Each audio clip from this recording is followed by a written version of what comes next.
창세기 6장 8절입니다. 그러나 노아는 여호와께 은혜를 입었더라. 노아의 사적은 이러하니라. 노아는 의인이요 당세에 완전한 자라. 그가 하나님과 동행하였으며. 여기 보면 노아는 여호와께 은혜를 입었더라 라는 말씀에 다른 성경 번역본을 보면요, 노아는 하나님의 자비를 구하여 찾았더라 라는 의미로도 해석이 됩니다. 그러니까 은혜를 입었더라 라는 말씀은 아무런 관심이 없는데도 하나님이 덜컥하니 은혜를 주신 것이 아니라 노아는 진짜 하나님의 뜻대로 살기를 원하는 마음이 있었던 사람이다. 그리고 이 순서를 보면 은혜를 입어서 의인이 되는 것, 그리고 완전한 자. 그래서 이제 바울의 서신서도 보면 항상 먼저 언급되는 게 은혜와 평강이 너희에게 있을지어다. 그래서 어쨌건 구원받은 이후에 우리의 신앙생활도 결국 은혜로, 은혜 아니면 내가 담대하게 되는 것도, 구원받은 이후에 몸된 교회에서 끝까지 신앙생활 하게 되는 것도 따지고 보면 다 은혜요. 에베소 장로들을 모아놓고 바울이 예루살렘에 올라가기 전에 그들을 위해서 하나님께 기도할 때 이 너희를 은혜의 말씀께 부탁하노니 이 말씀이 너희를 능히 든든히 세울 줄을 믿노라. 하나님의 은혜의 말씀이 결국 에베소 장로들의 신앙과 믿음을 굳건히 만들어주는 은혜. 그 은혜를 갈구했고 하나님은 은혜로 채워주셨고, 그런 은혜를 받았기에 노아는 의인이요 세상의 완전한 자로 구별되어 하나님과 동행하는 가운데 방주를 지을 수 있었던 거다. 고린도전서 15장 10절에도 나의 나된 것은 오로지 주님의 은혜로 된 것이라. 결국 따지고 보면요, 내게서 나갈 것이 아무것도 없다는 걸 알게 돼요. 내게서 나갈 것이, 그래 자랑할 것이 아무것도 없는 거예요. 다 은혜요. 다 은혜. 우리 가운데 간증을 하면서 내가 그래도 내가라고 하는 말 거의 듣기 어렵지 않습니까? 다 은혜예요. 그때는 이해가 안 됐고 그때는 참 어려웠지만 그래도 잘 버텨서 내 힘과 의지로 한 것 같지만 시간이 지나고 딱 보니까 그때 하나님이 다 은혜로 나를 붙들어 주셨다. 결국 다 은혜라는 겁니다. 그게 어찌 보면 하나님은 아름답게 보시는 거예요. 히브리서 13장을 한번 찾아보십니다. 히브리서 13장.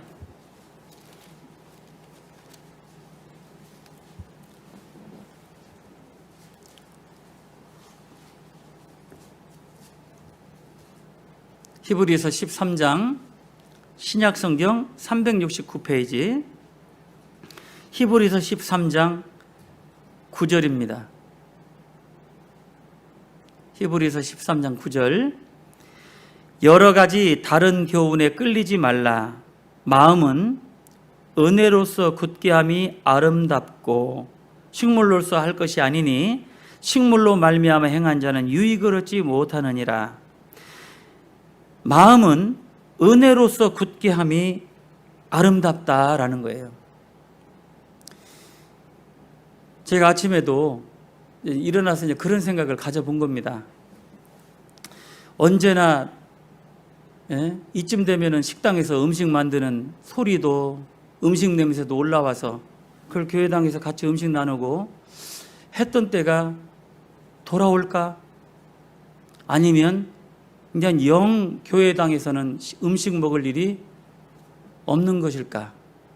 언제나 형제자매들이 많이 모이고 아이들이 캔디 달라고 집무실에 와서 바깥에 어른들이야 눈치 보면서 문 두드리고 들어오시고 아니면 또 그냥 훅 들어오는 분들도 계시고, 그러나 어린애들은 거침없죠. 그냥 목사님이 늘 캔디 준다고 생각을 하고 그런 일도 없겠구나.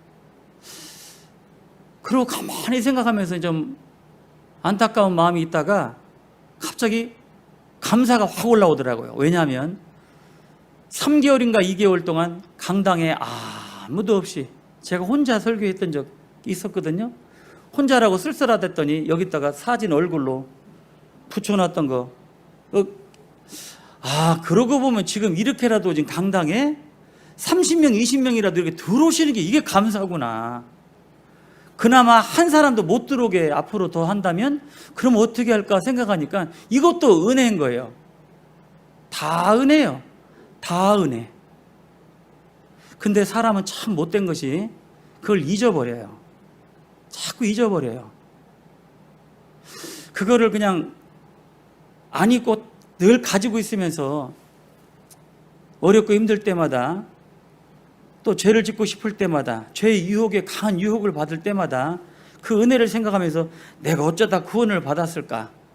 내가 어쩌다가 이렇게 세상에서 물들지 않고 구별되어 살아갈 수 있었을까? 그런 건 은혜로 생각을 하고 감사해야 되는데 참 잘 잊고 살아요. 잘 잊어버려요. 그게 이 말씀에 보면 마음은 은혜로서 굳게 함이 아름다운데 아름답지 못한 일이 많은 거예요.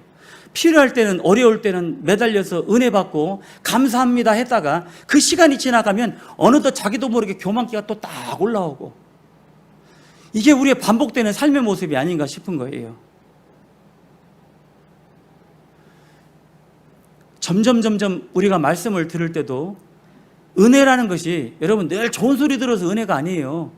나에게 정말 잘못된 것들, 거만한 자를 책망하지 말라고 지혜로운 자, 학식이 더한 자에게 책망을 하고 교훈을 줄 때 그들이 너를 사랑할 것이다라고. 그래서 우리는 말씀은 조금 듣기 거북해도 옳은 소리 하려고 하는 겁니다. 잔소리 같고 늘 듣기 싫은 소리 같지만 그래도 그 말을 하는 거예요. 지나고 나면 그 말이 맞으니까. 그래서 그 말씀 듣고 자기를 돌아보고 자기 안에 또 올라왔던 죄성을 바라보면서 그러지 말아야 되겠다는 걸 또 깨닫고 그러면서 살아가는 것이 그게 은혜라고 생각을 할 때 노아는 그렇게 살았던